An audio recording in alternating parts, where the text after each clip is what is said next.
Good afternoon, ladies and gentlemen. This is Mellissa Thomas with the FNN News Network, with FNN News TV. Thank you, as always, for tuning in to this special edition of FNN Politics and Power, our FNN Politics and Power series. Thank you guys, as always, for tuning in. Now, the reason I say today is a special edition is that we technically recorded this a little earlier than our usual Thursday slot. Last week, there was a bit of a rumbling going on at Orange County government. The Board of County Commissioners held a special meeting, a special session as it relates to rent stabilization. And there were two rallies going on right outside the Orange County Administration building, one by Florida Rising and another by former Congressman Alan Grayson, who is currently running for Congressional District 10. So we had a sit-down interview with him, exclusive interview with him. So I'll get into that interview after the commercial break. But just in case you missed it, you need some, a little bit of coverage, a little bit of help catching up with that whole rent stabilization discussion. What came out of that special meeting after they met on Thursday was they had a notice ordinance. They decided that there is going to be a notice ordinance that's going to require landlords to give tenants 60 days notice if they're going to be raising the rent, because of course there is a rental crisis here in Orange County. Rents have gone up and a lot of the tenants have been suffering because those increases have been happening without notice. They've been hit with those increases very suddenly. So the Board of County Commissioners have decided that there will be a 60-day notice if landlords are going to increase the rent. Countywide tenants, they're going to come up with a Bill of Rights for the tenants. It's going to apply countywide. And they're going to create an office for oversight and enforcement. Now, should the rent stabilization ordinance go through, it will only impact apartments and landlords with 4 or more rental units, and luxury apartments will be exempt. But the board does need to define what's considered a luxury apartment. Now, the ordinance, should it go through, it has to meet Florida statutes, which of course does not currently allow for a county or municipality to control rent unless a housing emergency is established, which was really the reason why Florida Rising had their rally outside of Orange County administration, because Orange County had previously decided that the county is not quite in a housing emergency just yet. So Florida Rising sharply disagreed. They said, we are indeed, and we are indeed in a housing emergency. It is indeed urgent. One of the speakers on behalf of Florida Rising was an amusement park employee who said a lot of her colleagues who work at the amusement park, they work in hospitality, several of them, hundreds of them, she said, are homeless. They still go to work, they're still employees, but they're homeless. So their biggest rallying cry to the Orange County government is that Orange County does indeed have a housing emergency and that they need to go through with the rent stabilization ordinance. Now, the Orange County Commission, as I mentioned, they decided earlier in June that it wasn't a rental housing emergency.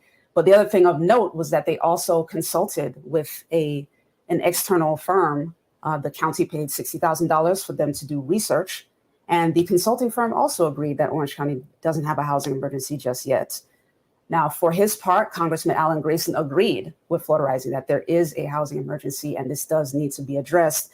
But he feels that the results of the meeting was not going to be enough for Orange County residents. And he had his specific recommendations. You guys will get to hear that in the exclusive interview that I'll play after the commercial break. Now, if Orange County does indeed approve a rental stabilization ordinance, it will be placed on the November ballot for voters to decide on it. So, definitely stay tuned and make sure you get out there and vote. Now, the last thing of note is that the County Commission will hold a rental stabilization ordinance and a public hearing on the 60-day notice ordinance on July 26th, 2022. So if you want to be a part of that, just save that date, July 26th, 2022, for more information. Now, I'm going to go into a very brief commercial break, guys. And when I come back, I'm going to show you guys the exclusive interview that we had with Congressman Alan Grayson. So stay tuned. Thank you so much, as always, for tuning in here at FNN News TV. We'll be right back.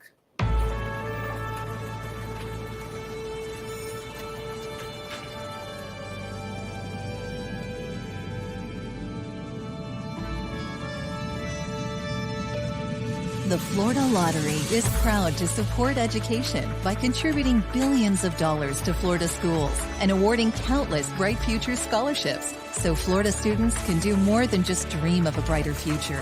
They can create one. Learn more at FLAlottery.com. And we are back, guys, with the FNN Politics and Power Series. Thank you so much for tuning in. And as I mentioned, as promised, here is the interview that I had with Congressman Alan Grayson. Good morning, everybody. This is Mellissa Thomas with Florida National News, here with kind of a special edition of the FNN Politics and Power Series.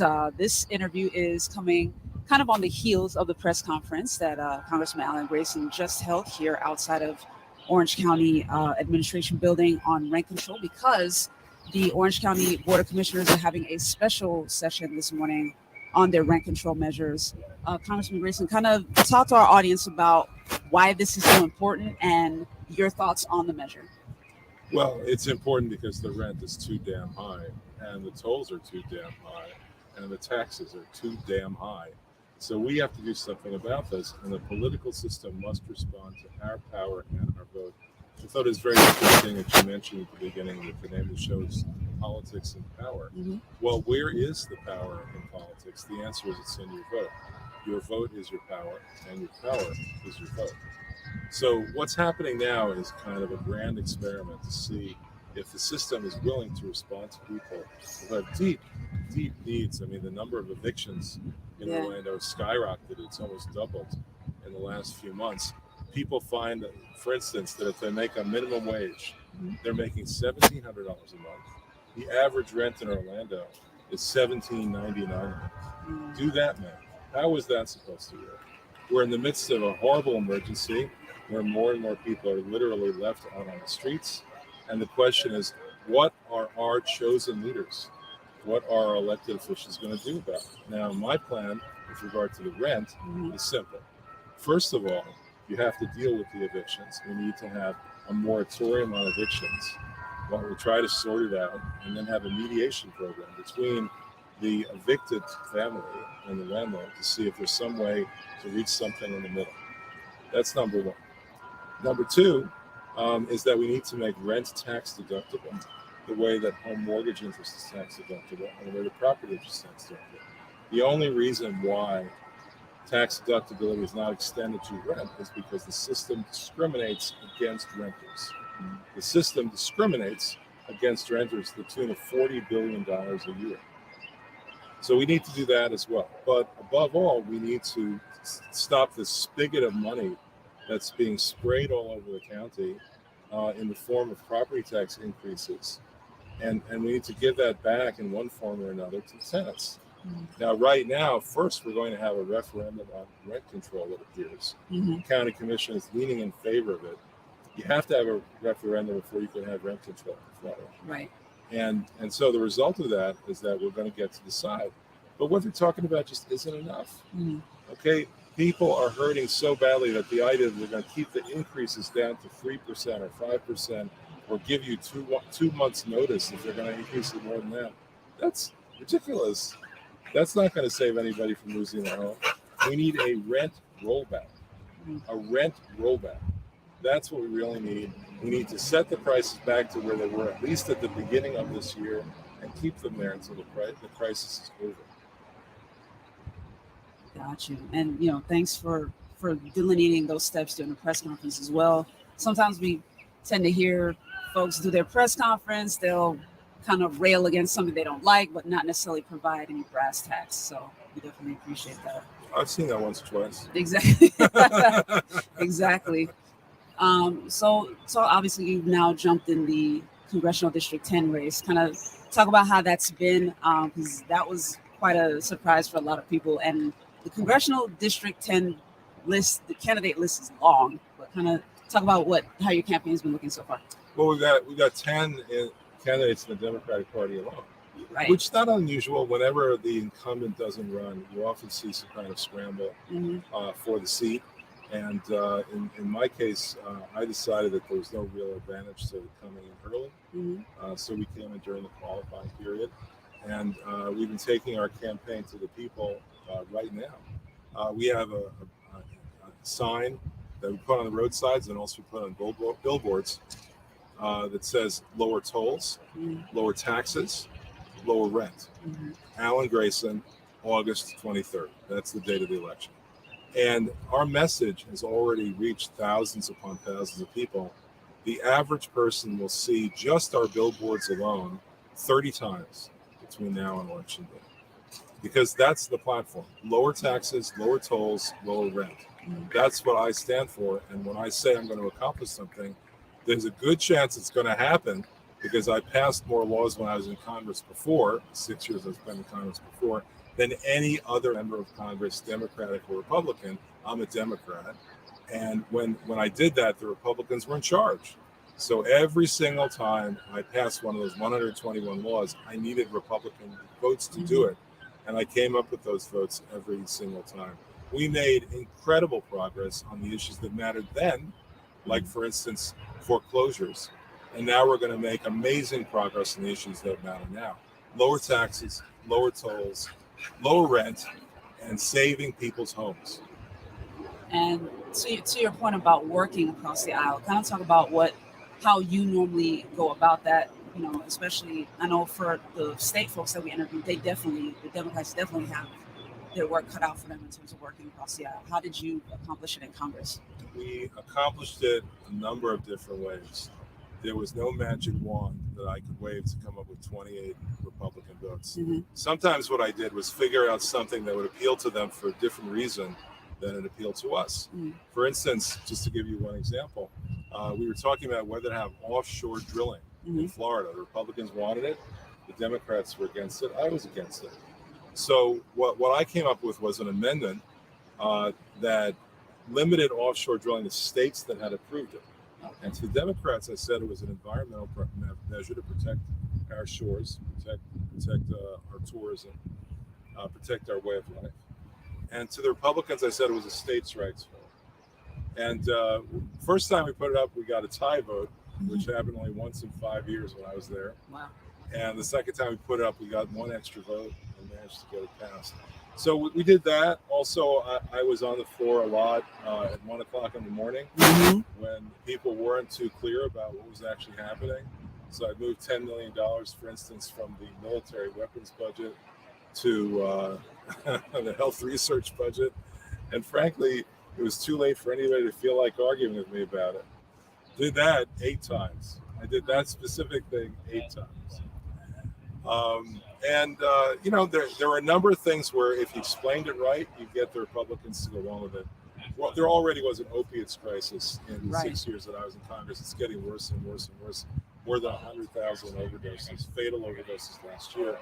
And when I was in Congress, even though now it's getting close to 6 years ago, it was already a problem. So I wanted to have a program that would treat overdoses with medicine, naloxone, that you can carry in your pocket. And I wanted those to be readily available. I wanted police officers to have them. I wanted EMT doctors and nurses to have them. I wanted anybody, even like crossing guards, to have them. Anybody you might run into contact with on a daily basis who might be near an overdose. So I went and sat down with a Republican, the chairman of the committee, and I brought in with me someone whose daughter had passed away from an overdose. And it was a really tearful moment. And after the meeting, he turned to me privately and he said, "What do you think I should do?" And I said, "I think we need a $140 million program to put naloxone into the hands of all the first responders in the country." He said, "I agree." And later on, I asked him why he had decided to agree with that. And he looked at me and said, "It could have been my daughter." So it turns out that there is common ground.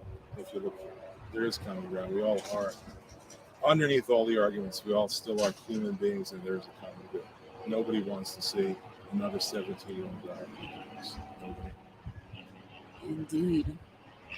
So kind of going forward, talk about what voters can come to expect, what's up next for your campaign, kind of show the audience. I would like to think of it as what voters must demand. Your power is your vote, and your vote is your power. And we, in many cases, have been wasting it. We waste it on career politicians who simply want to move up to the next rung. People like Governor DeSantis. We waste on people who simply don't know how to do the job. I mean, in order to pass 121 bills in 4 years the way that I did, you have to write 121 bills in 4 years, plus a lot more. I not only passed the most laws, but I wrote the most laws in Congress in my time in Congress the last 4 years. And that's what we need. You know, we need somebody who's going to use the power of the office to make your lives better.